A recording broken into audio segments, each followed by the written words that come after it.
ni pagi ni cuba habiskan 2 lah, 14 dengan 15. So totally kalau kita tengok pagi ni lecture je, lab tak ada. Nanti saya akan cari lab masa modul 16 ni, kita akan buat satu lab.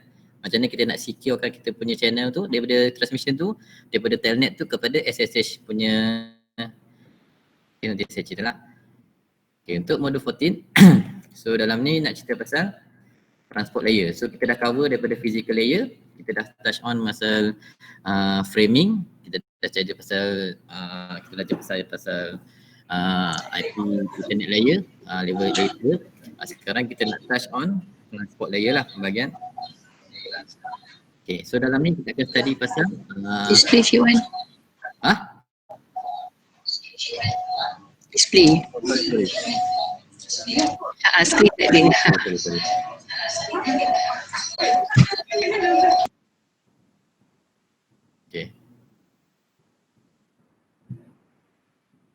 Okay, so dalam modul ni kita akan cover pasal segmentation lah atau transport layer punya level. So kita akan cerita pasal apa purpose transport layer dalam managing transportation, dalam transmission TCP end-to-end communication. So kat sini ada 2 protokol lah, sama ada TCP atau UDP. So dalam internet sebelum ni, dalam IP packet kita banyak protokol kan, kita ada IPv4, ada IPv6, kita ada SMP. So semua benda tu dalam internet layer. Sekarang kita dalam, so dekat dalam dalam transportation ni kita akan play around dengan port number lah. So kita akan explain pasal TCP dengan UDP nya port number, and then macam mana TCP session establish, dan macam kita nak terminate the connection tu. Kita flow control, so macam mana TCP protocol unit digunakan untuk transmit dan acknowledge untuk guarantee deliver. So kita tahu dalam connection oriented kita akan pakai TCP punya communication lah, while untuk connectionless oriented kita akan pakai UDP punya communication. Okay lah, beza UDP communication dengan TCP communication. Okay, so kita akan still compare dalam TCP IP model. So kita akan fokus pada transport layer. So transport dia akan interchange antara application dengan internet punya access. So dia akan move data between application dengan network. So macam kita transmit phone to phone, so transport tu hanya carrier lah, dia akan carrier packet tu daripada sender to receiver. So dia hanya tugasnya sebagai agent pembawa. So responsible for logical communication, mana dia transmission tu secara logik between application running on different hosts. So mana kita nak transmit, contohnya daripada sender nak hantar data, data tu dihantar kepada sini, so dia adalah sebagai pemandu atau carrier. So the link between the application layer and the two lower layers are responsible for network transmission. So kerja yang akan bawa paket tu adalah kerja internet dengan network access. So dia ni adalah macam agent saja untuk bawa data tersebut lah. So transport layer ada following responsibility. So dia tracking individual conversation, kita boleh check dia punya penghantaran, so dia daripada mana ke mana, so kita boleh track lah. And then kita boleh segmentize the data and reassembling segment. So kita ada segmentation kat sini. Add the information, so kita boleh tambah segment header dalam tu, TCP header, and then kita identify, separate and manage multiple conversation, and thus kita buat segmentation lah untuk multiplex to enable different conversation to be interleaved on the same network. So kalau kita nak hantar multi of various services dalam transaction, so transportation kan multiplexkan kita punya file tu lah. Contohnya daripada satu data yang besar, kita boleh pecah-pecahkan. So satu tu data dalam bentuk email, so dipecahkan dalam bentuk messaging, so multimedia. So ni semua bahagian application. So application ni, so tugas transport dia akan segmentizekan benda ni supaya dipecah dalam kod-kod yang kecil, supaya akan dibawa dalam lapisan TCP IP model tu lah. Then so apa kerja TCP? So kita tengok kat sini, so dia akan adalah lapisan kedua lah. So kerja dia akan bawa segala servis-servis ni turun ke bawah. So IP does not specify how the delivery of the expression of the packet space. So IP takkan tahulah sama ada carrier tu TCP atau UDP. Yang dia tahu, dia akan bawa je segmentation daripada sini terus bawa kepada network access. So transport layer protocol specify how to transfer. So sini yang menentukan sama ada data tu dalam bentuk TCP atau UDP based kepada servis-servis yang dibawa tu lah. So kalau kita tengok kat sini, main yang pakai TCP connection adalah FTP, WW, SMTP dan DNS pun boleh satu pakai TCP, satu pakai DP. And then kalau TFTP kita akan pakai UDP punya connection. TCP dan UDP protocols. So TCP, reliability and flow control, dia ada basic operation dia. So a file sent to a server using FTP. So kalau kita tengok FTP akan pakai TCP track conversation. So dekat situ kita boleh pecah kepada beberapa segmen lah. Data yang nak dihantar tu dia akan pecahkan kepada beberapa segmen. So dia akan refer kepada FTP server. So dia akan hantar data tu, tracking dia akan terus mapping kepada FTP server lah. So dia punya explanation dia. So number and thread data segment transmit to a specific host from specific host. Dia akan tentukan transmission daripada mana ke mana. So TCP ni powernya dia akan tunjukkan arah lah. Arah daripada sender ni kepada FTP server. Save data. So katalah data tu dah sampai, TCP ni akan hantar satu data code atau data lah dalam bentuk acknowledgement. So acknowledgement packet tu akan hantar kepada receiver yang mengatakan data tu dah sampai. So dia akan transmit any acknowledged data after certain amount. So katalah data tu belum receive. Kata dalam within 1 saat tak receive. So dia anggap benda tu so akan ditransmit balik paket tu supaya benda tu sampai ke destination dengan so sequence data that might arrive in wrong order dia hantar dalam tak tersusun lah. So mungkin yang depan yang belakang tu akan scramble up rate that is acceptable by the so dia akan hantar within kita punya TTL time lah. So dia tak boleh lebih daripada kita punya delay time. TCP. So kalau kita tengok TCP tu adalah base kepada reliable. Mana bila reliable tu benda tu mesti sampai dan okay. Dalam UDP ni dia just hantar file yang gunakan FTP benda tu sampai ke tak. Dia pakai konsep best effort delivery. So kalau speed tu laju, benda tu cepat lah. Kalau speed tu slow, dia pun tak guarantee benda tu akan sampai. So konsep best effort delivery ni, dia tak ada guarantee boleh sampai dalam masa yang tepat. So benda tu janji sampai je. Okay. And then, so basic function for delivery datagram between appropriate application. So UDP is connectionless protocol. So ada acknowledgement yang katakan kalau dah sampai dia akan memaklumkan benda tu dah deliver. And then UDP is non best effort delivery protocol, so there is no acknowledgement packet. So macam saya catat lah, beza TCP dengan UDP, yang penting ni ada acknowledgement kepada data sama ada dah sampai ke belum. So TCP ada acknowledgement, kalau UDP kita tak ada acknowledgement lah. UDP, so UDP is also used by request and reply the application where data is minimal. So contohnya dalam UDP kita pakai dalam voice communication lah, IP telephony dengan DNS punya solution. So kalau kita pakai UDP ni dia bagus lah, dia cepat and then low overhead, dia tak ada pakai acknowledgement, tadi saya dah highlight kan. Transmit, katalah benda tu tak sampai, dia kira burn je lah sebab akan hantar transmit benda yang baru. So benda tu tak menyebabkan redundancy of data. And then deliver data as arrive. So bila sampai dia akan terus hantar lah.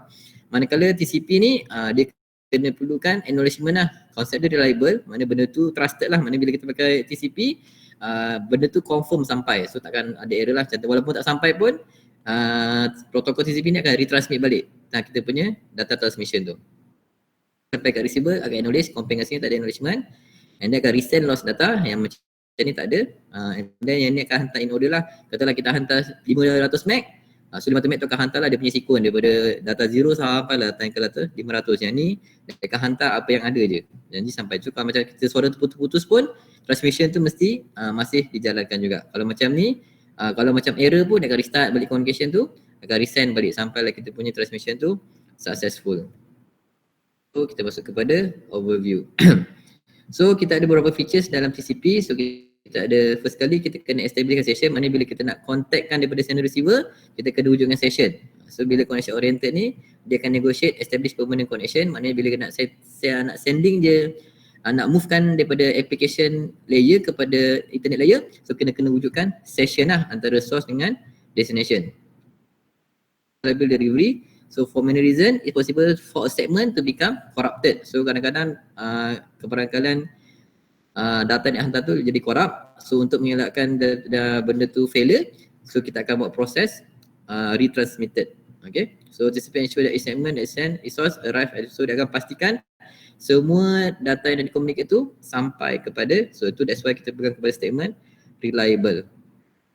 So because network may provide multiple routes, so that can have transmission rate, so data can be erased. So katalah kita ada 5 jalan laluan, so dia akan ambil yang laluan tertentu lah. Katalah paket pertama tu dah lalu route nombor 1. Lepas tu tiba route 1 jam, so paket kedua tu akan lalu dekat route nombor 2 atau 3. Yang maknanya tu tak sampai lagi, paket kedua tu sampai dulu dekat destination. So that's why dia kata maybe akan sampai dalam bentuk wrong order. Tapi yang penting semua paket tu sampai dekat end user lah atau destination. So network host have limited resources, boleh dengan processing power. So bila TCP ada isu dengan ni, dia akan request that sending application reduce the rate of the data flow. So kita support dengan TCP awareness lah. Okay. So ni dia punya header. Contoh macam dalam segmen dalam internet layer pun ada header dia. Dalam IPv4 pun ada header. Dalam framing pun, frame dalam layer 2 pun ada header dia. So untuk TCP kita ada stateful protocol. So ini header dia lah, kita ada source. Ini kita ada destination MAC address lah. Kita ada port dengan, dia ada source port dengan destination port saja. Ini kita ada sequence number 32 bit. 32 bit juga. Ini kita ada header length 4 bit, reserve, kita ada control bit. Ini kita ada option. Ni kita punya size of data lah, berapa besar kita punya send nak transmit. Stateful protocol, so dia akan keep track of state of communication session. So dalam dia akan remind lah kita punya berapa capacity data, and then berapa kita punya transmission lah untuk di-communicate lah. And then which information has been acknowledged. So data ni semua dalam ni. Ada 16 bit digunakan untuk identify source application port number. Contohnya kita nak communicate daripada katalah dia nak buka web. So daripada sender tu akan guna port nombor 80 lah. 80 tu akan represent dalam bentuk 16 bit. So destination port, maknanya daripada web server kita nak access tu, contohnya Google. So Google yang dia akan refer tu pun adalah port nombor 80. So maknanya source port 80, destination port pun 80. Kita akan susun kita punya packet number lah. So in order kita nak transmit tu, kita akan guna sequence number ni untuk reaccessible. So kan kita tahu kan, bila kita hantar TCP ni kemungkinan tu akan tak tersusun. So dengan guna sequence number ni, dia akan susun balik kita punya data tu supaya lebih tersusun. Okay. Kita ada acknowledge number, data pun sebanyak 32 bit. So digunakan untuk maklumkan kepada sender yang mengatakan data tu telah sampailah pada receiver. So kita ada header length 4 bit. So ini sebagai TCP offset lah, sebagai TCP segment header. And then kita ada reserve 6 bit. Kalau telah diperlukan in future, kita akan pakai reserve bit lah. Dia ni. Dan kita ada control bit. So kat sini kita ada 6 bit untuk termasuklah dalam code, flag. So digunakan untuk TCP segment. Ini control lah. And then window size, selalunya kita pakai 16 bit. Error. And then kalau data tu kita ada tagging urgent, so kita akan letak urgent punya case untuk retransmit awal lah. So untuk TCP kita akan play around dengan beberapa servis yang wajib ada connection oriented punya servis. Contohnya HTTP, FTP, SMTP, SSH. So benda ni semua adalah connection oriented protocol. So diperlukan TCP communication. Lepas kita interact dengan TCP, barulah kita encapsulate dia dalam bentuk IP packet lah, dalam bentuk IP network punya packet. So TCP handle all tasks associated with dividing the data stream into segment. So daripada servis-servis kita bawa ni akan dalam bentuk segment, and then they provide reliability. Ini ciri-ciri TCP lah, kita ada control data flow and reorder segment TCP. So ingatlah bila kita pakai TCP ni, yang penting benda tu akan ensure akan sampai kepada end user. So dah sampai end user, kita akan acknowledge kepada sender mengatakan dah sampai. In case kalau ada corrupted data, kita akan resend balik kepada end user. Kalau ada, bila ada paket atau data yang sampai dalam bentuk tak sampai dalam order, kita akan re-assemble balik. Kita guna apa dia nama dia? Dia nama dia? Sequence number dia. Sequence number tu untuk reorder balik kita punya services tu lah. Okay. TCP overview. Ada nak tanya tak pasal TCP?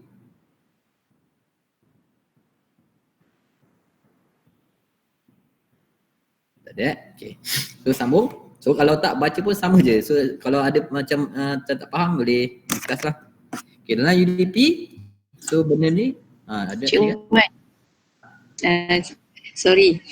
So TCP ni dia lebih kepada teks lah kot agaknya untuk Okay. penghantaran. Macam mana? TCP ni dia lebih kepada deliver dalam bentuk teks macam tu ke? Oh no, dia bukan bentuk teks. Kita kena tengok servis, jenis servis yang kita nak hantar. Contohnya kita nak communicate dengan web server. Bila web server ni, data tu kita kena pastikan reliable. Contoh kalau kita pergi web server, kalau tak sampai, data tu akan jadi error. So kita perlukan connection yang reliable.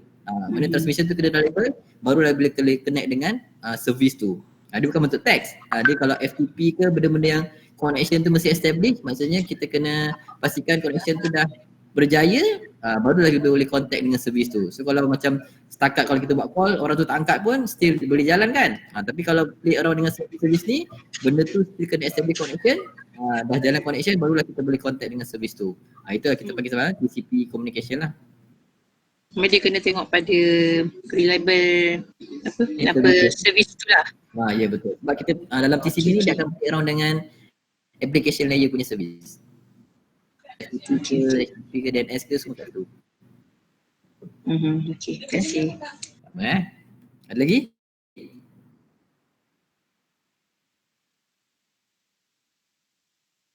Okay, sambung So dalam UDP, UDP dia punya features bila sampai dia konsep dia macam TCP tadi, dia ada reassemble kan dalam kita punya apa nama tadi? Dalam sequence number, tapi UDP dia akan reconstruct balik. Mana bila sampai tu dia akan auto reconstruct. Dia akan susun sendirilah. And then any segment that are lost, dia takkan hantar. Mana kalau daripada hantar 50 bit sampai 32 bit lah yang orang dapat. Contoh macam kita suara lah. Contoh kita call, bila kau call kita cakap-cakap tiba-tiba lag. Bila lag, so kita takkan hantar balik apa yang kita hantar sebelum lag tu. Maknanya kita dah lag je lah.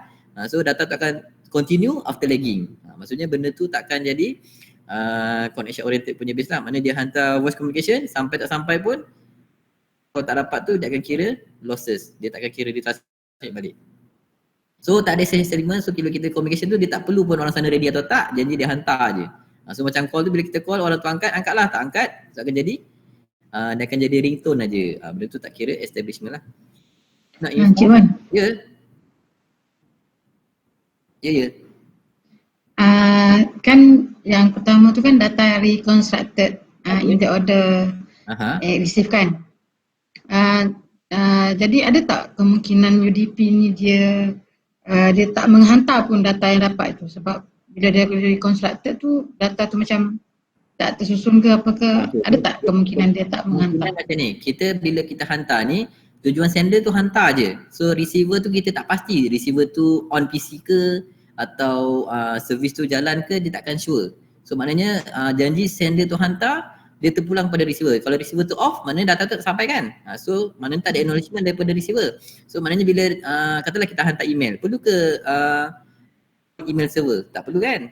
Tak perlu dia nak buka kita punya application email. So bila kita nak tahu email tu sampai ke, once kita buka email, barulah benda tu sampai. So yang nak dibuatkan reconstruct tu, mana dah sampai dekat email server tu, barulah data tu develop sampailah keluar dekat email. Faham tak? Faham. Tapi yang konsep dari reconstructed tu maksudnya reconstructed based on apa dia akan tengok macam kita punya pass lah. Katalah data tu datang dari multiple pass. So bila benda tu sampai, dia akan automatically reorder. Maksudnya dia tak akan scramble lah. Dia konsep dia macam-macam. Dia akan check apa-apa. Dia akan check balik. Feature tu dah ada automatic dalam UDP. Okay, so dia punya header lebih simple. So kalau kita tengok TCP header agak kompleks lah. So kita ada banyak source port, destination, ada sequence number ni yang susunan tadi kan, reassemble balik. And then ada acknowledgement number ni untuk kita delivery. And then kita ada reserve, kita ada urgent, kita ada window size. Tapi dekat UDP dia lebih simple. So kita tak ada acknowledgement punya header. Kita just ada source port, destination, so sama je. And then kita ada checksum untuk kita reconstruct balik tadi tu. And then kita ada application. So lebih simple daripada TCP lah. Okay. So ni daripada source port destination sama juga tadi, and then kita hanya length, dia punya header dia tadi 16 bit, then kita check sum, so kita pastikan ada error checking lah.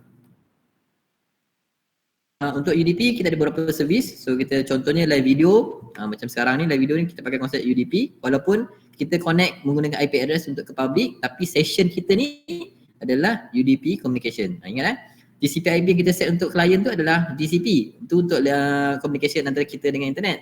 Tapi in term of service yang kita guna ni adalah UDP communication lah. Contohnya video conference, voice, TFTP, SNMP, DNS, DHCP semua adalah connectionless punya communication lah. Dia akan pakai UDP punya protocol.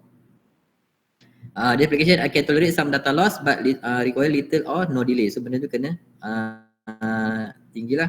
So example include voice dengan live streaming. So simple request and reply. Contohnya dengan DHCP, macam kita request IP address tu, dia akan minta dengan DHCP server akan reply. Okay.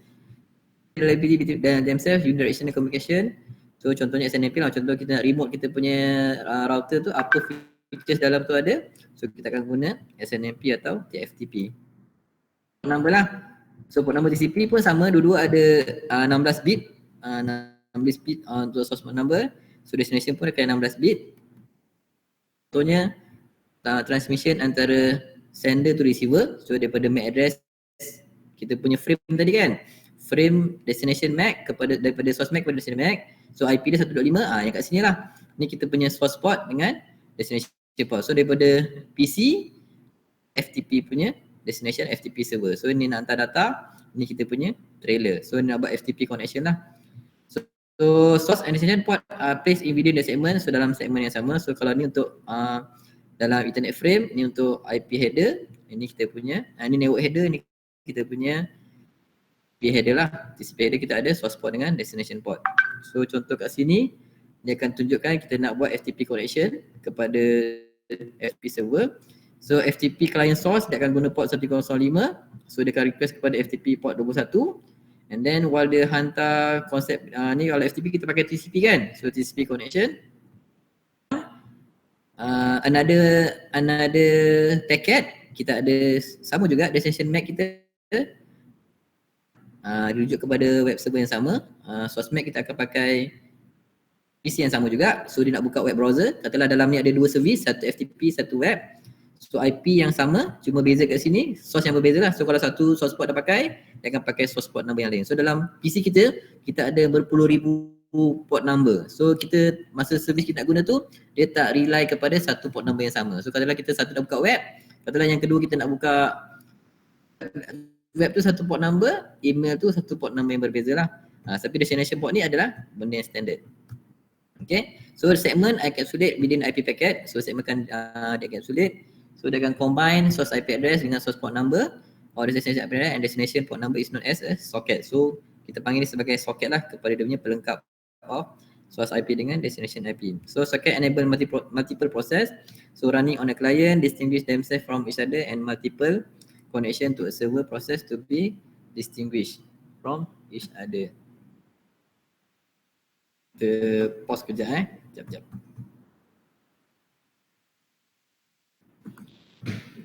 Take 5.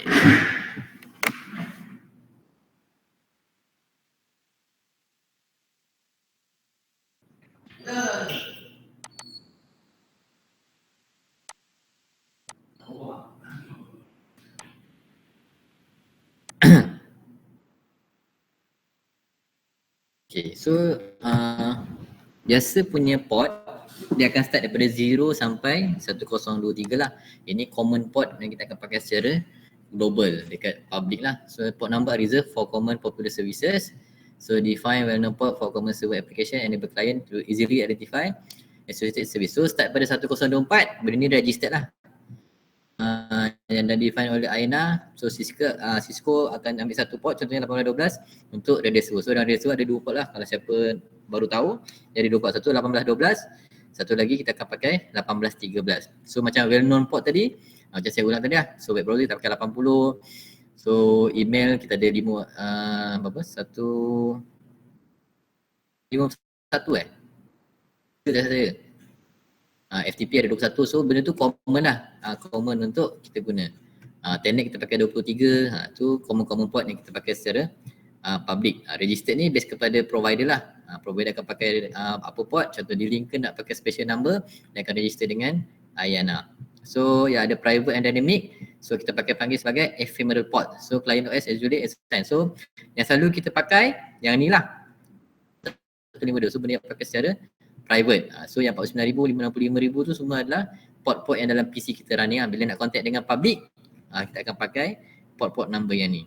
So ni port secara. So dynamic port is often to use to identify client application during communication. Ini jenis-jenis, ada 3 jenis port, well known port, registered port dengan port. Ni well known lah, saya cakap 20 untuk FTP, so common 21 lah, 21, 23 untuk telnet. SSH kita akan pakai basic lah, nanti kita akan masuk topik ni. Ini kita ada 53 untuk DNS, SMTP untuk 25 sorry. Yang pakai DCP kita pakai UDP, so port 67, 8, so FTP kita pakai 69, 80 untuk web browser. So HTTPS kita pakai 443 kan. So SNMP pakai 161, UDP base, IMAP kita pakai 143. Ini well known port. Kita nak tengok port number, kita isukan command netstat lah untuk kita punya kat PC tu. Dalam dia netstat, kita akan tengok session aktif dalam kita punya PC. So contohnya daripada ni kita punya private port daripada dalaman kita. So kata nak communicate dengan so dia mention establish lah. Kalau nak establish dengan HTTP, dia akan refer kepada ni kita punya public IP lah, web server punya destination. Okay, so proses dia macam ni lah. So TCP server process, so dia punya cara, first kali individual server cannot have 2 service. Mana dalam satu server ni dia tak boleh ada service yang port nombor sama lah, dia boleh salah satu saja. Dia boleh ada satu fixed port number. So contoh HTTP respond 80, HTTP respond port 25. So dia tak boleh jalan secara serentak lah. So dia kena different port number untuk jalan. Pun takkan sama. So kalau nak running satu server yang sama, nak service kena berbeza lah. So contoh kat sini ada 2 service, HTTP dan SMTP. So individual server cannot have 2 services within same transport layer. So kalau duduk pakai TCP lah, and then active server application assigned to specific port is considered open, which means transport layer accept and process segmentized address to the port.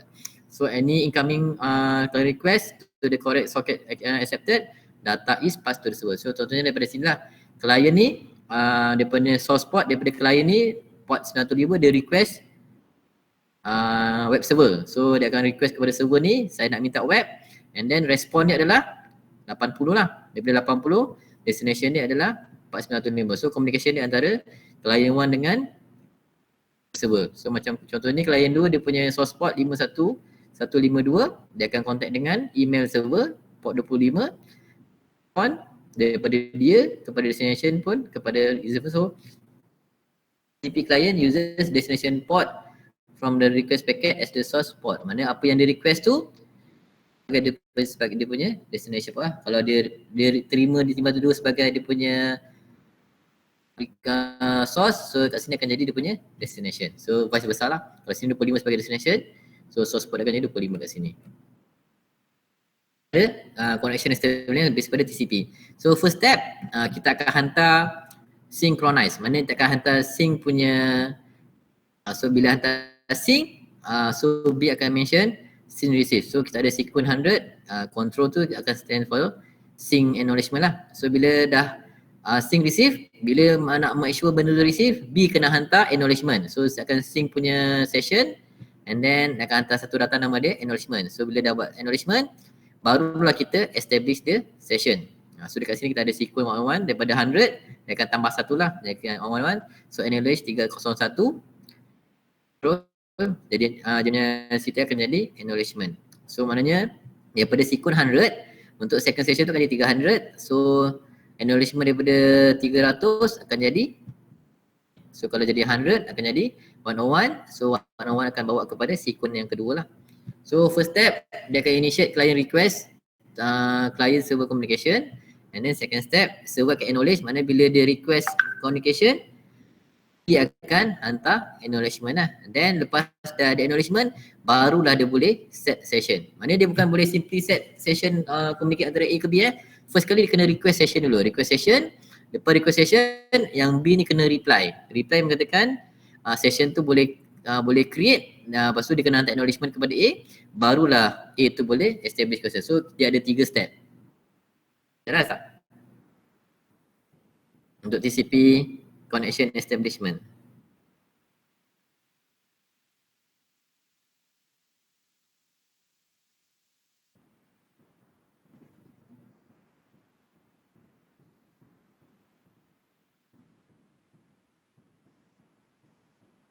Okay. Maknanya bila dia hantar nak buat establish connection, first kena hantar sync, lepas sync to receive dia akan hantar acknowledgement, lepas acknowledgement dah dapat tu barulah dia boleh establish connection. Lepas dah siap communication, contohnya dia belah kita dah establish connection, so katalah session tu dah tamat. So sama juga kita hantar send finish, so ni kita finish lah. Finish send mengatakan kita nak terminate the session. So finish to receive, dia akan hantar acknowledgement, receive. Dalam masa dia hantar acknowledgement receive tu, dia pun mengatakan finish tu dah boleh hantar balik. So barulah kita boleh terminate the session. So step 1, dia hantar benda, dia akan hantar finish flag set, and then macam biasa dia akan hantar acknowledgement sekali dengan finish punya terminate session. So bila dah dapat finish session daripada B, barulah kita boleh hantar acknowledgement kepada receiver. So setiap kali dah hantar session, dia akan include sekali dengan acknowledgement. So kalau sini dah hantar finish, sini pun kena hantar acknowledgement mengatakan benda tu dah finish. Konsep dia samalah, kita akan pakai three-way handshake, mana bila kita establish session dengan destination, and then kita akan verify destination device be active service and accepting request on destination, and then akan inform destination that source client intend to establish communication. So kalau kita tengok sini, three-way handshake lah. So kita hantar sekali, and then kita akan enter sekali lagi. So ada pergerakan tiga jalan handshake. So after communication is completed, so session akan ditutup lah. Bila dah tutup, mana orang lain untuk buat session tu dah boleh digunakan. So selagi session digunakan, orang lain tak boleh interrupt semasa session tu tengah digunakan. So the connection and session as mechanism are enable TCP reliability function. So dia akan start dengan sync untuk enablekan session. So lepas session tu dah di start, acknowledgement tu dah didapat, and then dah start session. So bila dah session tu dah settle, data dah habis, dia akan hantar sync acknowledgement dengan finish punya data. So finish tu dah dapat, and then baru kita hantar acknowledge untuk finish the session. Itu konsep. So kita ada beberapa flag, kita ada urgent point kat sini untuk 16 bit. So urgent pointer field extendable, so acknowledgement field. And then kita ada push function, and then kita ada reset connection, kita ada synchronize sequence, dan kita ada finish. Mana kita tak ada hantar data lagi lah. Ni untuk TCP analyst. Okay, kita ada 6 control bit flag. So 6 bit ni ada 6 lah, 1, 2, 3, 4, 5, 6. So kita ada urgent, acknowledge, passage, synchronize dengan finish. So semua duduk dalam control bit ni, 6 bit ni lah.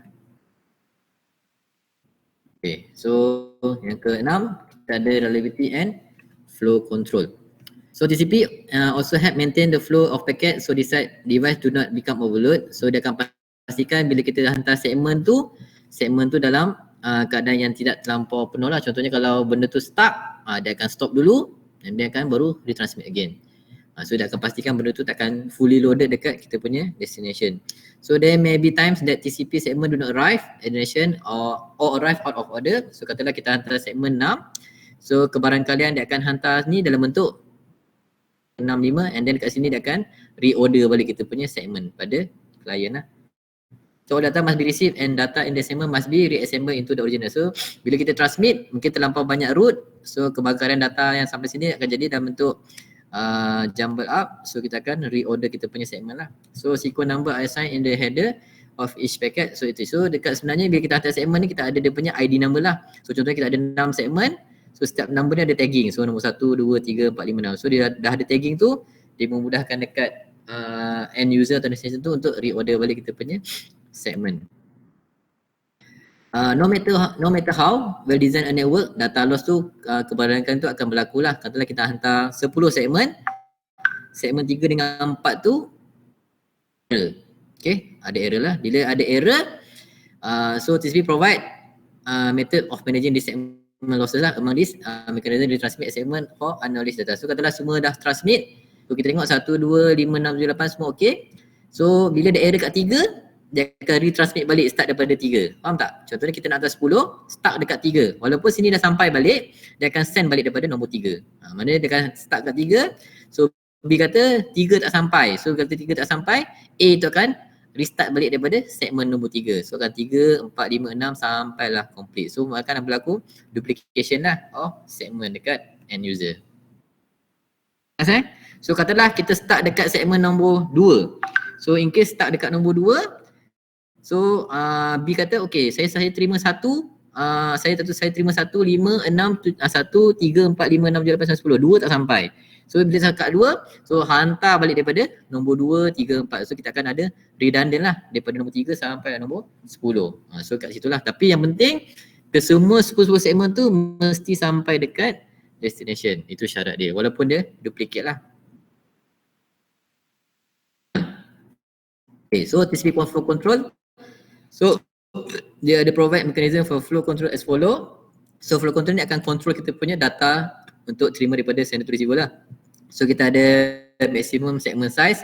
Katalah during 3 heavy handshake, window size kita ada 10,000. So maximum size segment kita boleh terima 1460 byte. So bila kita send window size jadi 10,000, so number 1 kita akan hantar 1460 dulu. Maksudnya kita terima 1460 segmen lah sebab data dia 10,000. So nombor 2 kita akan hantar lagi 1460. So kita dah hantar 2920 punya segmen. Mana dah 2 segmen kita hantar sini. Sebab kita lebih kurang kalau katalah kat sini kita ada 10 segmen. So dah sampai sini. So user akan hantar reply mengatakan kita dah terima 2921 size of segment file lah. So start yang ketiga dia akan start pada 2921 sampailah 4380 dan seterusnya sampailah complete 10,000. Mana dia akan settlekan sampai 14,000 punya communication lah. Okay, maknanya kat sini daripada asal 10,000 dia akan add on dengan 2,000 tadi. Maknanya akan jadi 12,000 tambah dengan 4,000 akan jadi 14,000 sampailah complete kita punya transmission lah. Okay. Maximum amount of data yang dia boleh terima. So katalah MS 1460 bila guna V4. So host determine the value of its MS field. So from the internet maximum transmission. So by default kita set dia sebagai 1500 byte. So minus 60 dia punya 60 byte ni 20, 40. So akan jadi 1460 kan. So 150 tolak 40 akan jadi 1460 dia. So 20 ni bukan tolak 40 sebenarnya. Bukan tolak 20, tolak 40. So 20 byte untuk IPv4 header, 20 byte untuk TCP header. So remaining akan jadi 1460. Okay, 1460 lah dia akan tolak 40 ni akan jadi untuk remaining payload. So dia akan tolak IPv4 dengan header. So send window size 10,000.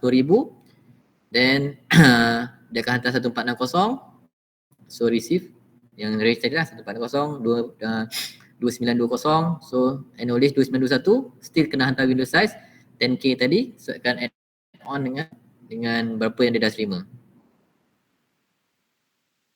So macam mana? So congestion avoidance. So katalah dia nak hantar 4 segmen, 2 tu akan failure. So kita katakan retransmit tapi acknowledgement tu still tu lah akan hantar balik segmen-segmen.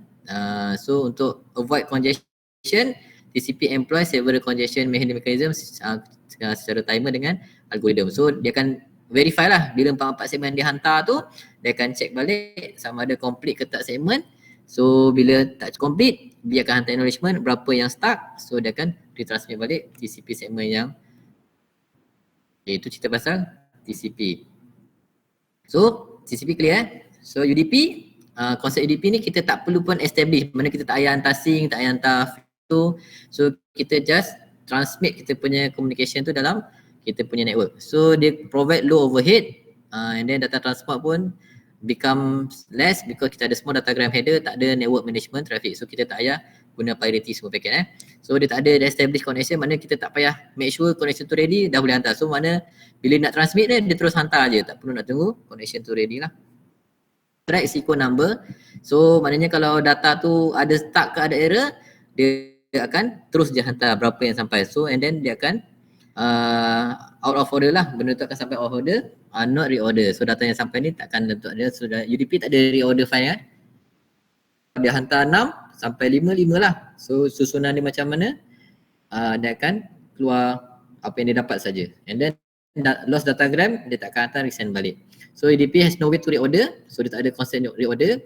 So UDP just simply reassemble the data. So katalah 6, so yang saya cakap tadi reconstruct tu macam ni lah. Bila reconstruct tu katakanlah 6 sampai 5, so dia akan reconstruct 5 je lah, dia takkan reconstruct daripada data asal balik. So kalau dapat 5 tu dapat daripada 6 dapat 2, so dia akan develop 2 segmen saja. Jadi yang lain tu dia akan jadikan sebagai packet loss sahaja. UDP based server application assign well known or registered port. So ni sama je macam TCP kan tadi. So contohnya client 1 request DNS, Redis request DNS, so dia boleh receive dalam port yang sama, so tak ada masalah. Saya akan pakai port 53, manakala Redis akan pakai port 1812. So UDP based server application assign well known or registered port number. So UDP receive datagram destined for one of this port, it forward application data to appropriate application based on. So dia based pada kita request lah. Kalau request dia 53, dia akan respond kepada siapa yang request. Macam TCP, dia akan jadi client 1 request based pada port daripada port 912 dia request untuk DNS. So DNS akan respond kepada port 9152. So ni pun konsep sama TCP juga. So modul 14 finish, TCP dan UDP.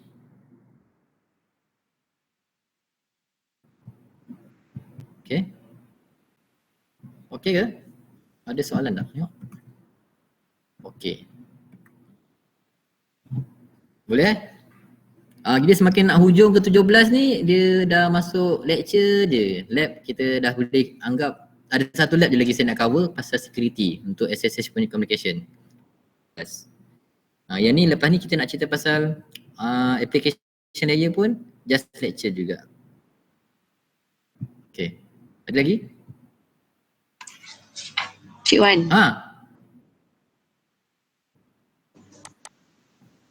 Ya. Oh Cik Wan. Ya, saya dengar. Cadangan.